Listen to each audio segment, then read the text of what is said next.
So on the start here, we have a heat of the Visitors Challenge Cup. On the Berkshire station, we have Oxford Brookes University B. And on the Buckingham station, we have TBC Racing from the US of A.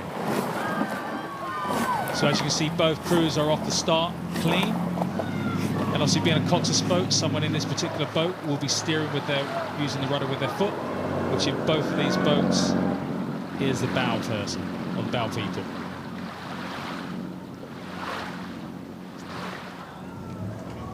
As they still try and get their boat speed up. It's a clean start there, Catherine. Yeah, it's always reassuring, isn't it? When you want, I mean, watching or competing yourself, you want to have that first bit past the island to be clean, to be close to the next crew, but also comfortable away from any hint of clashing on either side. So this is a really strong start for both crews. And as you just see that look from the stroke man there as he just made his way inside the booms just to make sure he was clear. And then it's kind of like a sense of relief, isn't it, once you're kind of inside? It's enormous, and especially the coxless boats. I mean, so many more boats now obviously are coxless across the field, and extra pressure put on for the steers person, clearly, and especially on this course, there's a lot could go wrong if you can collide either side. But, you know, you get clean, you get straight, and then there's just that constant glance of, are you moving away from the crew next to you?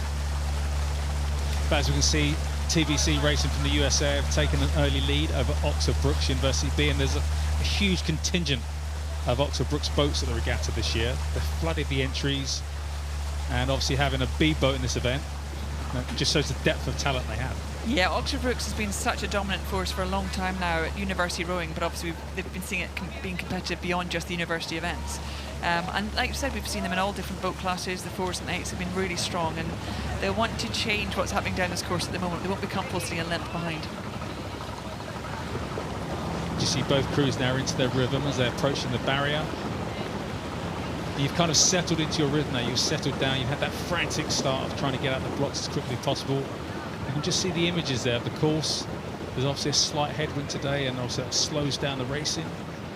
There's definitely, but you can see movement on the water. Now, it doesn't look like it's kicking up enough to trouble the blades of the boats, but there's always that feeling of when it's gusty like this, you know, it just takes one bit of wind that can change fortunes in both boats. It's always hard to tell from this angle exactly how they're doing next to each other, but you know, there's constant glances between the two crews, just checking where they are, seeing if they're moving away or coming back on. That's actually the last thing you want from your stroke person, isn't it? You're looking across every single stroke. You want them to keep their head still, you know, making sure they keep that cadence or that rate consistent, and have somebody else in the back of the boat maybe using their peripherals to kind of relay what's going on. Well, it's interesting, like you said, it's that crew from TBC Racing that has the stroke man constantly looking across, just checking where Oxford Brookes is doing. And actually what normally happens is you'd have someone else further back in the boat that's making the calls, that's keeping an eye on both the steering but also how the two boats are racing against each other. So quite unusual to see so much movement from the stroke person, and that can be unsettling. And it's a great image here of actually Brookes keeping their heads in the boat, you know, making sure that they're doing their thing, going through their processes, making sure they're maximising their boat speed. It's always that interesting one, isn't it, when you've just got a two-boat race? How much are you always conscious of what's happening right next to you? Now, six-boat, you know, we're more used to six-lane racing, and therefore, in a way, it's easier to keep in your own boat because there's so much else distraction. When it's one-on-one, you can't help but be drawn into what's happening next door to you. And also, I gather, with Henley being so unique, because these crews wouldn't have raced against each other before the event, not knowing what to expect from your competitors. I know, and normally you'd be able to say if we've got a length at the start, then we can start moving away, but as we've seen here, Oxford Brookes come back very strongly. It doesn't look comfortable for either crew right now. As you can see, they're still just checking where the Oxford Brookes University B boat is. Just keeping an eye on them. Still side by side, neck and neck, these two boats, as they make their way past the 3/4 mile. It certainly looks from this angle that Brookes could have taken advantage of that middle part of the race, moving through again, like you said before, very focused on their own boat, right, keeping their own mind on it, and there's hardly anything to tell between them right now. And you can hear the spectators on the bank. You can see by the 3/4 mile there, you can see the two boats on the boards, how close they are. There's less than a canvas, or half a canvas between them. We've seen a little bit of steering from the Brookes boat as well. They've gone towards the barriers on their right-hand side, and they're coming back to the centre again. They're just moving away again from the other crew.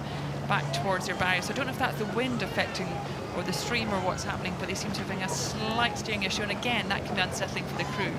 They've got themselves straight, and now it's, I mean, this is going to be when they start to hear more people in the bank and they know they're coming for home now.